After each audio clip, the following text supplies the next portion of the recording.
예, 우리 같이 하나님 말씀 보겠습니다. 먼저 창세기 48장 1절하고 히브리서 11장 22절 말씀 보겠습니다. 제가 읽어드릴게요. 창세기 48장 1절입니다.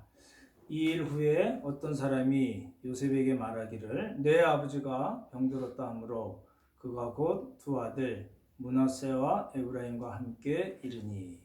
그리고 히브리서 11장 22절 말씀입니다.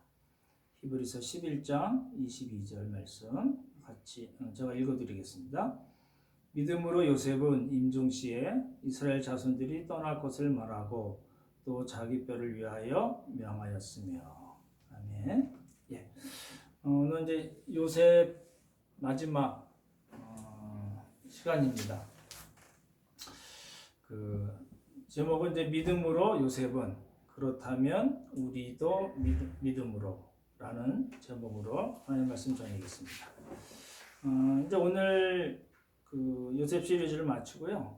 다음 주부터는 이제 사사기로 들어갑니다. 그래서 사사기의 그 17장부터 21장까지 에피소드가 2개 나온다고 말씀드렸는데 그것하고 그다음에 기드온에 대해서 제가 좀 집중적으로 살펴보려고 합니다. 영상 강의 나가는 거 계속 보시면 좋을 것 같고요. 사사기 퀴즈가 14개 준비되어 있는데 이영태 집사님께서 또 수고를 해주실 겁니다.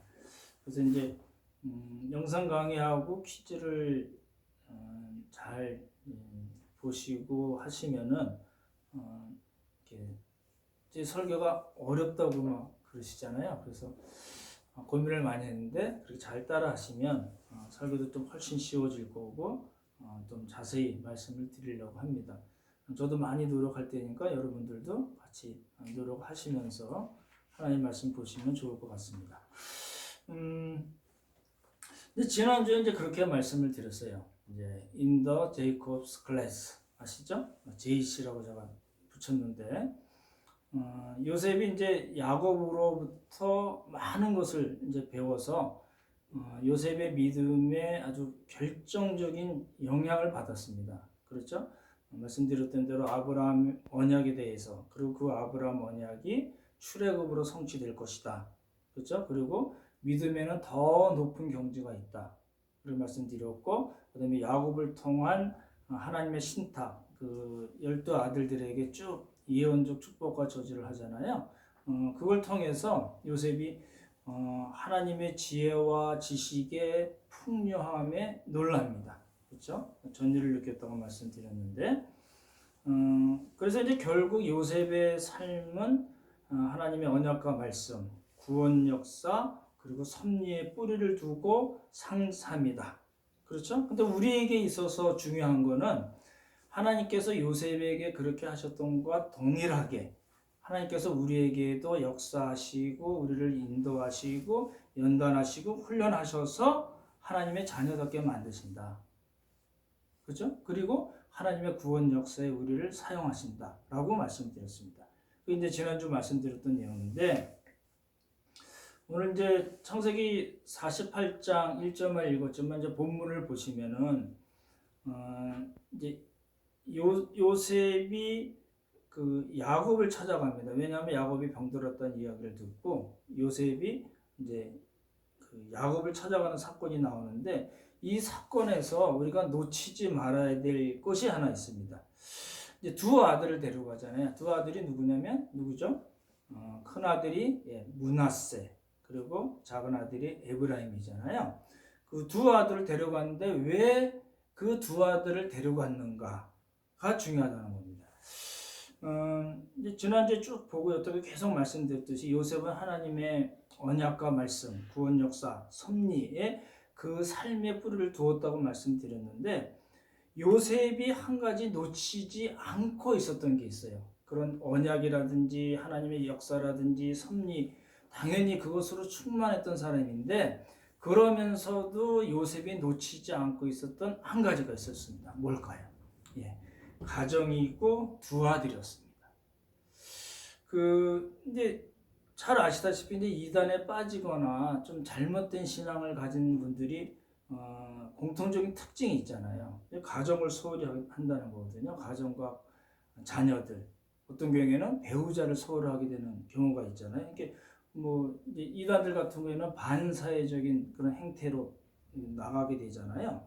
그래서 가정을 하나님의 말씀으로 세운다는 것은 너무나도 중요합니다.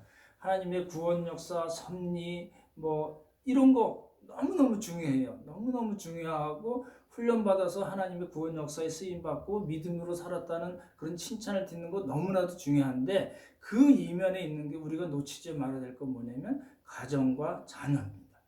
그렇죠? 배우자입니다. 꼭 기억하시면 좋을 것 같아요. 그래서 이제 요셉이 그 두 아들을 데리고 야곱에게 간 거는 왜 그랬을까? 그거는 이제 이쪽은 저희가 계속 살펴봤잖아요. 오늘이 11번째로 마지막이잖아요. 그 요셉의 말과 행동을 보면 요셉이 왜 므낫세와 에브라임 두 아들을 데리고 야곱에게 갔을까를 우리가 생각해 볼 수 있습니다. 45장에 보시면 그 요셉이 이제 형들에게 자기 정체를 이제 밝히잖아요. 밝히면서 뭐라고 그러냐면, 하나님이 나를 먼저 보내신 것은 형들과 형들의 자손들의 생명을 구원하시려고. 다시요. 형들을 이렇게 저렇게 막 시험을 하잖아요. 이렇게 감옥에도, 시몬은 감옥에도 넣었다가 뭐 곡식 주고 갔다가 다시 잡아오고 막 이렇게 그런 과정을 겪잖아요. 그러면서 나중에는 이제 그 형들에게 자기 자신의 정체를 밝힐 때 뭐라고 얘기하냐면, 하나님 나를 먼저 보내신 거는 형들과 형들의 생명을 구원하시려고 그랬다고 얘기하고, 50장에서 또 똑같은 이야기를 합니다. 하나님의 그 구원 계획을 설명하면서 뭐라고 얘기하냐면, 지난번에 말씀드렸던 많은 백성의 생명을 구하려고. 많은 백성 기억나시나요? 그죠? 예, 암라고. 그죠? 큰 민족. 그죠? 하나님의 언약 공동체, 하나님의 언약 민족을 만들기 위해서 하나님이 나를 먼저 보내셨다. 이렇게 얘기하잖아요. 그렇기 때문에 그런 그 연속산 성경에서 우리가 요셉을 이해를 한다면은, 그렇기 때문에 요셉이 자기의 두 아들을 데리고 야곱에게 간 것은 야곱으로부터의 큰 축복을 기대했기 때문이다. 이렇게 볼 수 있습니다. 그죠? 이제 그렇게 말씀드렸던 거는 요셉 전체를 보고 말씀드린 거거든요. 그런데 잘 생각해 보시면 지금 요셉은 애굽의 총리예요. 므낫세와 에브라임 아무것도 아쉬울 것이 없는 상황이에요. 그렇잖아요? 그 창세기 45장 13절 한번 보시기 바랍니다. 45장 13절에 요셉이 그 이제 형들에게 아버지 야곱을 애굽으로 데리고 오라고 하면서 한 이야기가 나와요. 제가 읽어드릴게요. 당신들은 내가 애굽에서 누리는 영화와 당신들이 본 모든 것을 다 내 아버지께 아뢰고 속히 모시고 내려오소서. 뭘 할 수 있어요? 당시 애굽의 총리로서의 요셉의 그 영화를 우리가 추측해 볼 수 있잖아요. 형들에게 그렇게 얘기하면 형들이 봤지? 나 이런 사람이 됐어. 애굽의 전 세계를 주물고 있는 그 애굽의 총리야. 바로는 자기는 이름만 갖는 거고 내가 모든 걸 다 하는 그런 영화로운 자리에 있잖아. 그러니까 형들이 아버지에게 가서 아버지께 그 얘기를 하고 데리고 와. 이렇게 얘기할 정도로 요셉은 세상의 영화의 극치에 있었습니다. 그럼에도 불구하고 왜 두 아들을 데리고 이제 곧 죽을 아버지에게 데려갔는가? 라는 겁니다. 그러니까 당연히 우리가 알 수 있는 건 뭐예요? 물질적인 축복 때문에 간 건 아니라는 겁니다. 그렇죠? 그래서 그 요셉이 야곱에게 축복을 만약에 받으러 갔다면 물질적인 것이 아니라면 뭘까요? 예, 당연히 영적인 축복이라는 겁니다. 두 아들에게 자기 아버지가 자기가 난 그 애굽에서 난 그 므낫세와 그다음에 에브라임에게 영적인 축복을 해주기를 바래서 아버지가 병들었다는 이야기를 듣자마자 두 아들을 데리고 아버지에게 갔다는 겁니다. 근데 이제 잘 따라오시면 좋을 것 같아요. 근데 요셉은 그런 의도로 두 아들을 데리고 이제 아버지에게 갔는데 어떤 일이 벌어졌냐면 야곱이 두 아들을 입양을 한 거예요. 원래는 요셉의 아들인데 므낫세와 에브라임이 요셉의 아들이잖아요. 근데 그 두 아들을 어떻게 했어요? 야곱이 자기의 아들로 입양을 했어요. 입양을 하고 축복을 한 거예요. 지난번에 말씀드렸던 우수, 좌수, 오른손, 왼손을 엇갈려 놓아서 므낫세와 에브라임을 축복하는 장면이 나왔잖아요. 그러니까 이런 거예요. 요셉이 아버지로부터 자기 자식들을 축복하기 위해서, 영적인 축복을 위해서 그렇게 갔는데 그러한 요셉의 의도가 지금 야곱의 입양과 야곱의 축복으로 딱 들어맞은 거예요. 이게 이제 잘 보시면 좋을 것 같아요. 이게 저는 요셉을 열심히 보고 묵상하고 공부하고 그러면서 얻은 결론이 뭐냐면 이런 거예요. 왜 요셉이 그 두 아들을 데려갔지? 다른 자식들은 그런 얘기가 없습니다. 왜 데리고 갔지? 므낫세 에브라임을 야곱에게 데려간 거는 어떤 이유가 있는데 그거는 영적인 축복을 바라서 간 건데 그렇게 해서 갔는데 야곱은 뜻하지 않게 요셉의 두 아들을 자기의 아들로 입양을 하면서 그들에게 축복을 했다는 거예요. 그러니까 이제 그렇게 저는 그렇게 봤어요. 요셉이 어떤 의도한 바가 있었잖아요. 영적 축복이죠. 그렇게 의도한 바가 야곱이 그 두 아들을 입양하고 축복했어요. 그러니까 이 야곱의 의도를 이 믿음의 거장인 야곱에 의해서 이 요셉의 의도가 이렇게 감싸진 거예요. 지금 그렇게 표현이 안 돼요. 이제 그렇게 보는 거예요. 요셉과 야곱의 그 두 사람, 믿음의 사람, 그죠? 거의 믿음의 절정에 있는 두 사람 간에 뭐가 통했는지 모르는데, 그 나와 있지 않으니까 알기는 어렵지만, 요셉은 영적인 축복을 위해서 두 아들을 데려갔고, 야곱은, 잘 들으십시오. 하나님의 뜻에 의해서, 하나님의 섭리에 의해서 므낫세와 에브라임을 입양하고 그 두 아이들을 축복했다는 겁니다. 근데 이렇게 보시면 좋을 것 같아요. 그러니까 요셉이 야곱이 이제 병들어서 죽게 됐다는 이야기를 듣고 므낫세와 에브라임을 데리고 간 거는 그 사건은 무슨 사건이냐면 하나님의 섭리가 이루어진 사건이라는 겁니다. 이렇게 보시면 좋을 것 같아요. 그래서 이제 이 두 아들 므낫세와 에브라임의 그 두 아들의 후손이 나중에 12지파 중에 므낫세 지파와 에브라임 지파를 이루어서 12지파로 이루어진 이스라엘이라는 나라가 되는 겁니다. 그렇죠? 지금 우리는 이미 이스라엘을 잘 알고 12지파로 이루어진 이스라엘을 알고 있기 때문에 이렇게 이루어진 과정에 대해서 조금 소홀할 수 있는데 지금 제가 말씀드린 거는 므낫세와 에브라임이 12지파로 들어가서 이스라엘이라는 나라를 이루는 그 과정을 말씀드리는 겁니다. 그렇죠? 그게 어떻게 이루어졌어요? 요셉의 의도와 야곱의 그 하나님의 뜻에 의한 또 하나님의 섭리에 의한 입양과 축복으로 그런 일이 벌어졌다는 겁니다.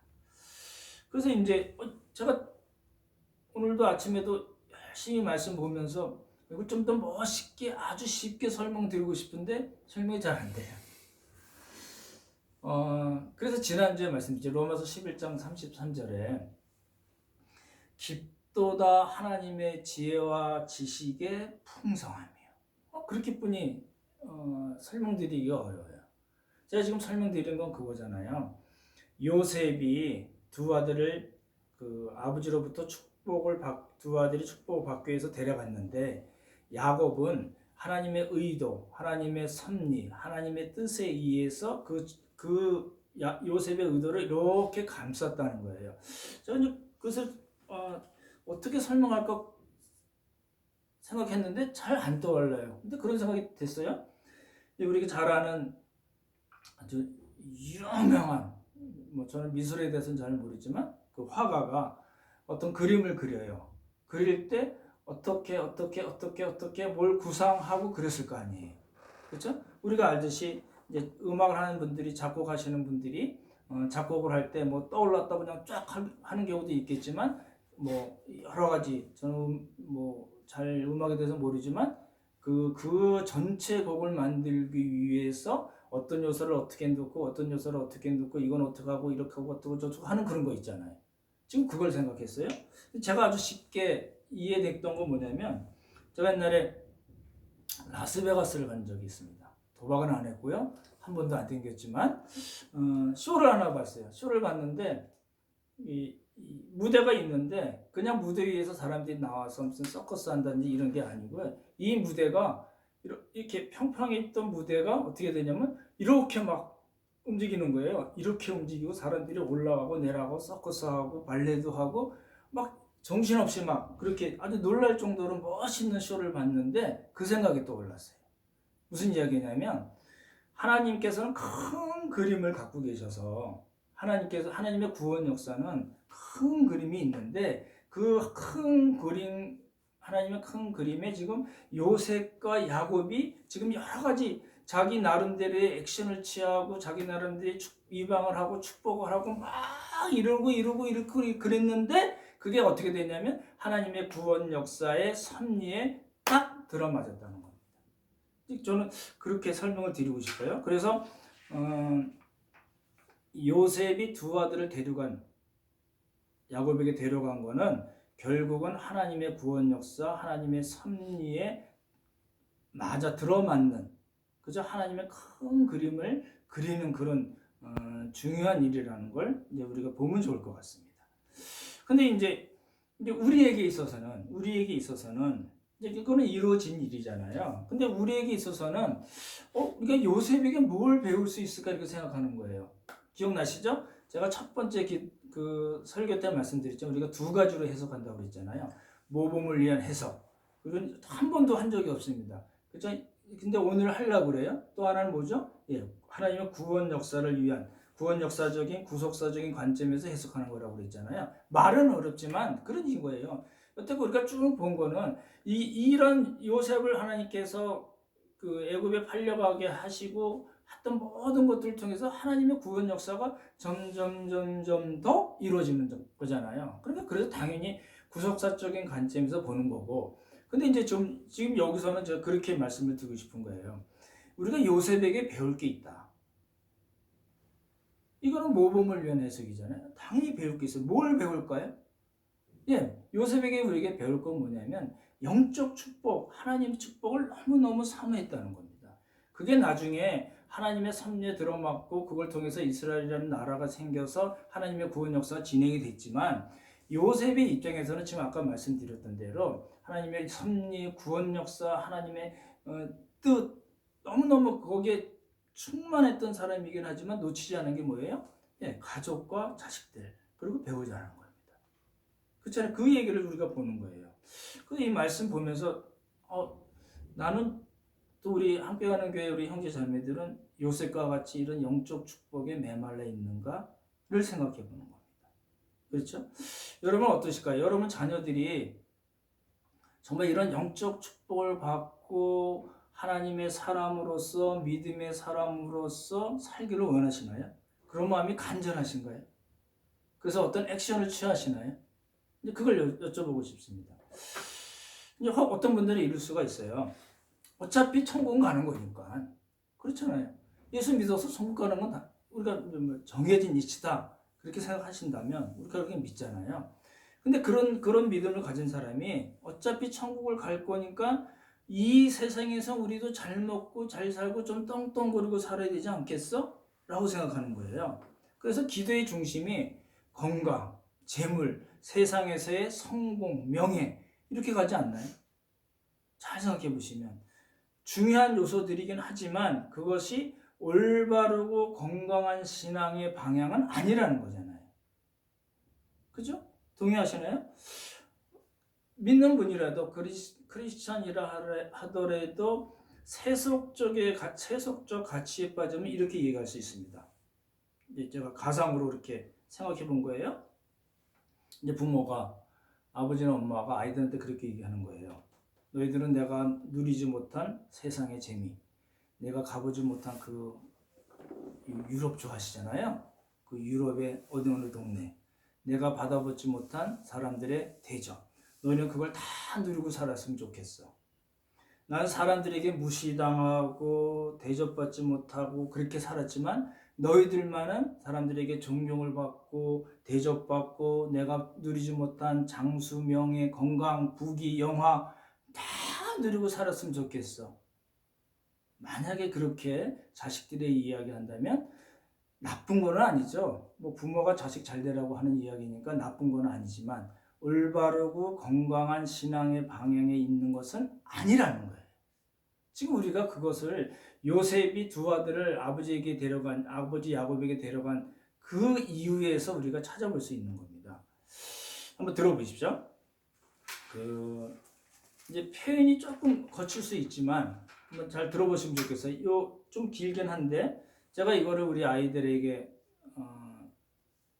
한 달 전쯤에 보냈나 봐요. 어제부터 보냈더니 제가 보낸지 모르고 보냈더니 우리 아들이 아버지 전에도 보냈어요 이러더라고요. 그래서 또 봐 그랬어요. 여러분들 한번 보십시오. 제가 좀 읽어드릴게요. 저는 여러분이나 여러분의 자녀들이 세상에서 뭐 좀 한다고 깝죽대는 것보다 세상 걱정 없이 잘 먹고 잘 살고 자손 대대 돈 걱정 안 하고 남들에게 엄청 부러움을 사고 아무 걱정 없이 편안하게 사는 것, 그리고 돈, 명예, 권력에 쩔어서 엉뚱한 삶을 사는 것보다 하나님의 말씀에 깊이 빠지고 예수님의 이중계명 생각하고 선한 행실과 복음을 전하는 것, 공동체 예배와 일상 예배를 통해서 충실한 믿음이 충만한 하나님의 자녀들, 하나님의 사람들이 되기를 원합니다. 또 좀 길게 썼어요. 저는 여러분도 그렇고 여러분의 자녀도 그렇고 저도 그렇고 우리 아이들도 그렇고 가진 것이 많지 않을 수는 있지만 어려운 사람을 예수님의 사랑으로 도와주고 한 사람 한 사람 예수님의 이름으로 따뜻하게 대접해 주는 사람, 직장에서는 그렇게 높은 위치에 있지 않을 수도 있지만 모두에게 정말 저 사람 예수님 믿는 사람이라는 칭찬 듣는 사람, 요셉과 같이 하나님이 함께 하심을 보여줄 수 있는 믿음의 사람, 그런 사람이 되기를 원해요. 또 그렇게 썼어요. 평생 월세집이나 전세집에서 살 수 있을런지는 모르지만 그 마음과 영혼은 하나님과 날마다 함께해서 영원한 본향 천국을 소망하고 언제 어디든지 누구에게든지 간에 자신만만하고 당당하게 믿음으로 사는 사람, 그런 사람이 되길 바란다는 거예요. 또 하나님께서 주신 것이 많아서 떵떵거리고 살 수 있는 위치에 있고 또 어마어마한 저택에서 살 수도 있을 거예요. 그렇긴 하지만 한순간도 그것들 때문에 마음을 뺏기지 않고 하나님을 주인으로 섬기고 모든 사람들이 다 하나님 앞에서 평등한 사람이고 하나님을 섬겨야 하는 피조물인 줄 알고 그 사람들을 복음으로 섬기는 사람, 이런 사람이 되길 원한다는 겁니다. 또 길게 썼어요. 오늘 좀 깁니다.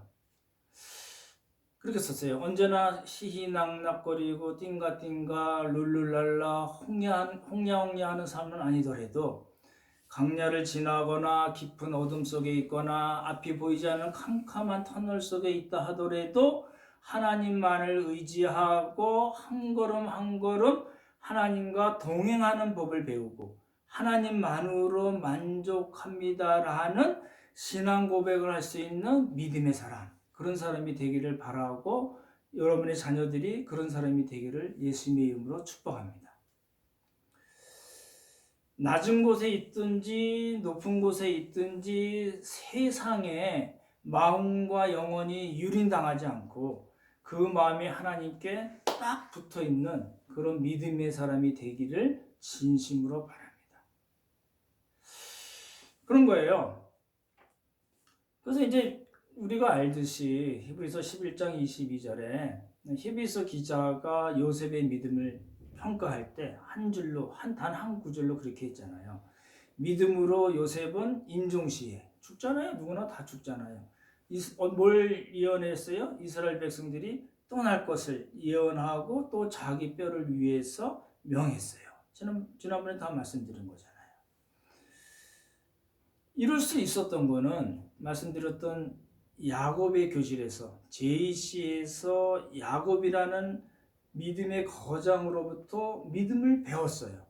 그렇죠? 그래서 야곱이 죽은 후에 한 54년 정도 살잖아요. 살면서 그 요셉의 믿음이 점점 더 깊어지고 넓어진 거라는 겁니다. 그렇잖아요?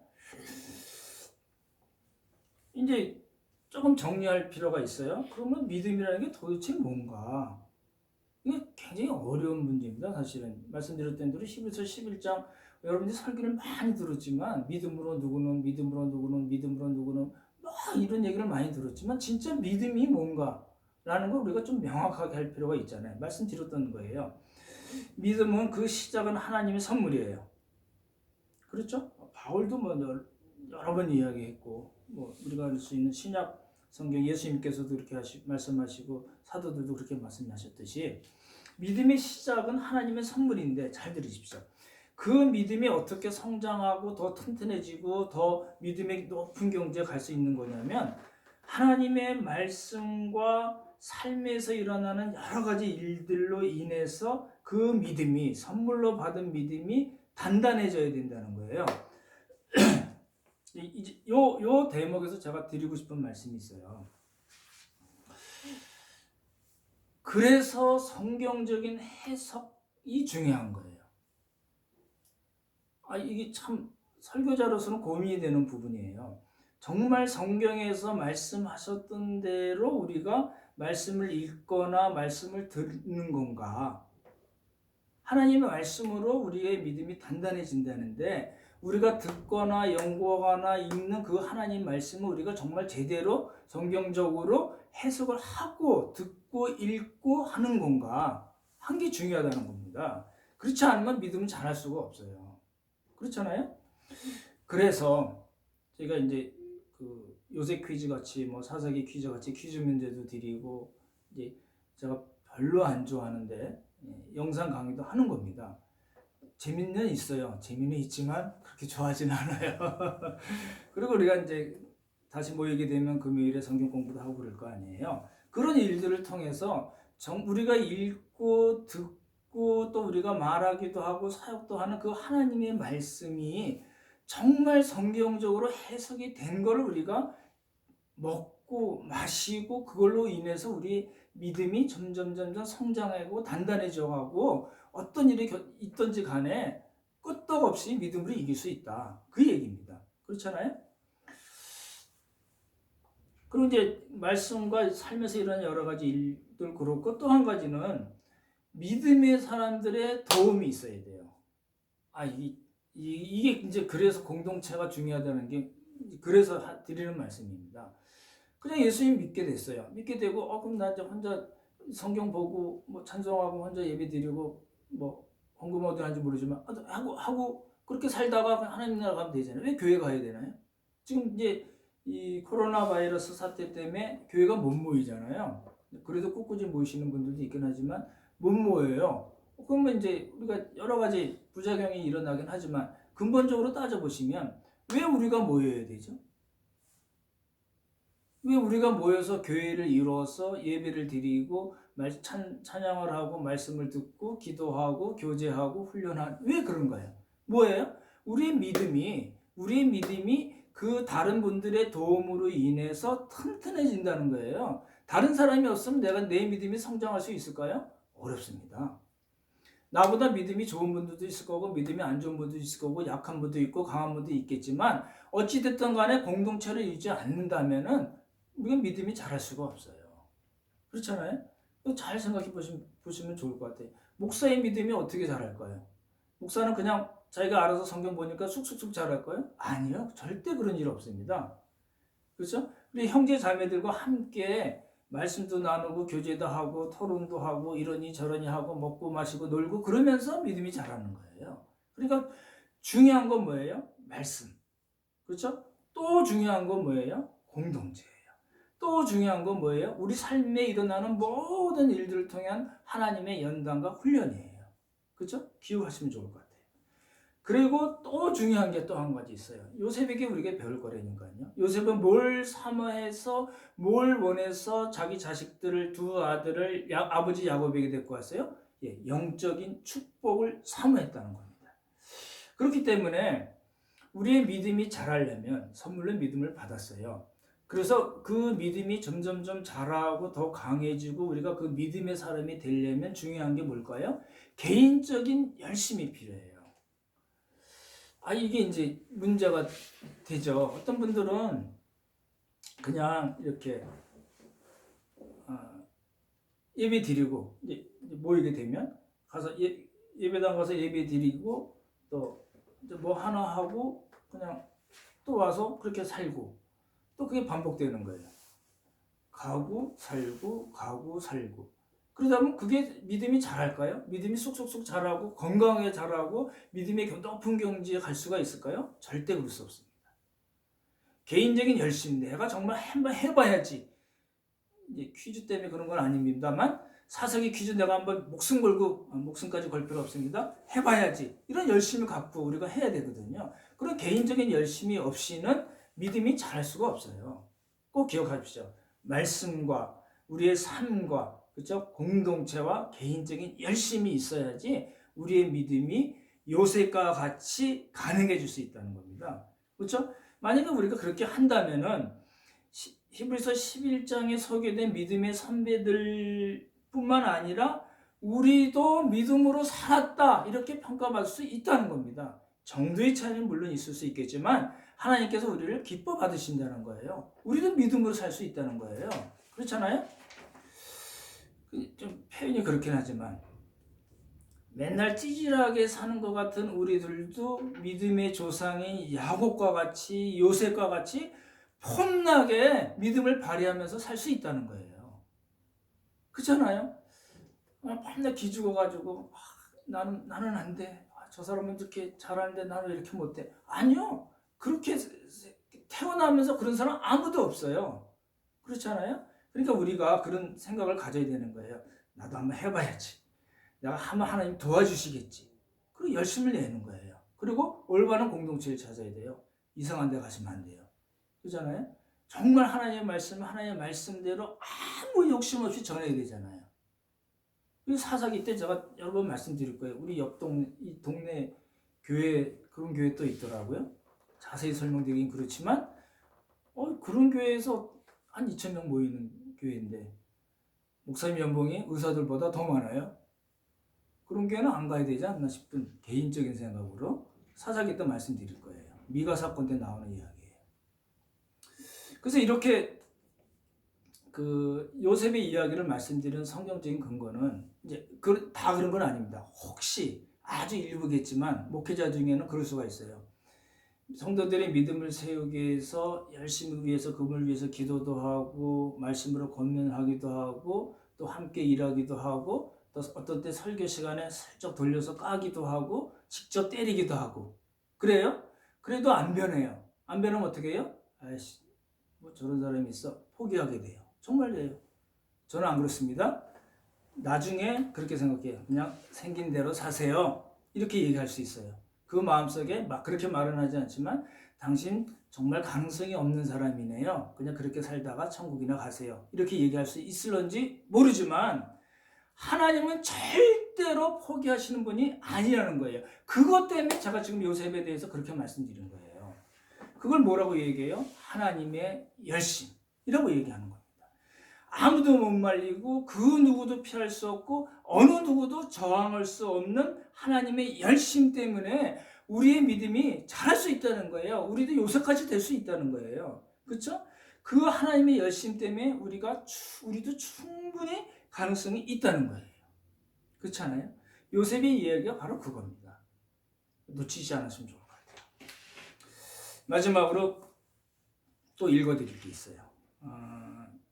이제 믿음의 조상인 요셉이 경험한 그 연단이 있잖아요. 그렇죠? 그 연단을 시로 표현했는데 산문시입니다. 그분은 내가라는 시인데요. 좀 이상하긴 해요. 진짜 여러분이 아는 그런 시는 아닙니다. 제가 읽어드릴게요. 그분은 내가 축 늘어져 있으면 갈고 닦고 조이고 기름치셔서 나를 일으켜 세우셨습니다. 그분은 내가 뭐 좀 아는 척하면 내 실력이 다 뽀록나게 하셔서 다시는 그런 짓 못하게 하셨고요. 그분은 내가 뭐 좀 아는 척하면 차압딱지 하나 딱 붙이셨습니다. 그분은 내가 교만하여 목이 굳어 있으면 바로 병원에 입원하게 하셔서 내 목을 말랑하게 만드셨고요. 그분은 내가 모나게 울고 튀어나온 곳이 있으면 탁 쳐버리셔서 그리고 또 부족한 곳이 있으면 또 메꾸셔서 폼이 제대로 잡히게 하셨습니다. 그분은 내가 쓸데없이 성질내면 쇠사슬로 내 목을 꽉 조이기도 하셨습니다. 그분은 내가 세상 것을 연연하여 사모하면 또 세상을 뚫어지게 바라보는 나의 눈을 멀게 하셨습니다. 그리고는 내 영혼의 눈을 뜨게 하셨습니다. 그래서 그분은 내가 볼 것을 보게 하시고 소망할 것을 소망하게 만드셨습니다. 그분은 내가 이봉건이 증거입니다. 여러분 잘 생각해 보십시오. 제 고백입니다. 그죠? 아마도 우리 모두의 경험이고 그런 신앙 고백이 아닌가라고 생각합니다. 그렇죠? 이제 11번에 걸친 요셉 이야기를 이제 정리하겠습니다. 요셉을 보는 관점을 제가 그렇게 말씀드렸잖아요. 하나님의 훈련과 그리고 믿음이 성장했을 때 하나님의 구원 역사에 사용하심. 그래서 요셉을 평가할 때 믿음으로 요셉은 요 이야기로 지금 우리가 그 37장이죠. 37장부터 50장까지를 쭉 풀어본 겁니다. 그렇죠? 근데 이제 여러 번 말씀드렸지만 이런 요셉의 이야기는 다른 사람의 이야기나 또는 요셉의 얘기가 아니고 누구의 이야기입니까? 예, 우리의 이야기입니다. 그렇죠? 하나님이 그렇게 하셨던 것과 동일하게 우리도 연단하시고 훈련하시고 연단하시고 그렇죠? 그렇게 해서 어떻게 하세요? 그 과정에는 우리는 어떻게 해요? 몸도 마음도 아플 수가 있고 숨이 컥컥 막힐 수도 있지만 하나님께서 이겨낼 수 있도록 함께 하시고 형통케 하시고 인자 햇새들을 베푸실 것이다. 지금 우리가 그걸 느끼고 있잖아요. 그렇죠? 그래서 그러한 과정을 거쳐서 우리도 요셉과 같이 하나님 나라를 당겨서 보는 비전의 사람이 될 거다. 지금은 아무것도 손에 안 잡히는 것이 없고 눈에 보이는 것이 없다 하더라도 하나님의 그 훈련으로 이제 우리의 믿음이 눈이 띄어져서 볼 수 있고 뭘 진짜로 만지는 것처럼 우리도 손으로 잡을 수 있다. 그래서 우리도 코란도의 그런 신앙으로 이 세상을 살 것이다. 하나님, 그래서 결국은 우리도 하나님의 구원 역사에 쓰임받는 그런 사람으로 하나님께서 우리를 만드실 것이다. 하나님의 열심이 거기에 있다. 우리의 소망이 거기에 있다. 라는 겁니다.